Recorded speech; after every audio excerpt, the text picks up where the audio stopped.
Barbara from Homestead Window Treatments, and I just wanted to talk to you about a project that I'm currently working on with a client. We're actually doing some draperies under an existing valance that she wants to keep. So of course, you know, we've got to coordinate with what she already has. We came up with some really good options. These two fabrics were just winners.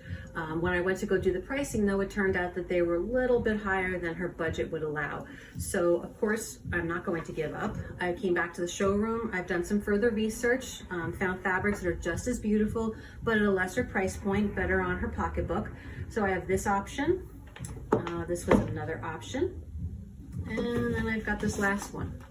So I'm going to show these to her this upcoming week. I'm sure she's going to love one of them. And then we will go ahead and do her draperies for her. So that's basically how we work. You know, we come, we bring fabrics, we select. Once we do the pricing, you know, if it doesn't work with your budget, then we kind of go back and research and find something that does. We have a lot of fabrics to choose from, a lot of hardware options. So it's never just, you know, this is your only option and we're done. So just want to come on and share that with you. If you have any questions or you want an appointment, call 631-423-5782, or you can reach out to us on Facebook. Have a great day.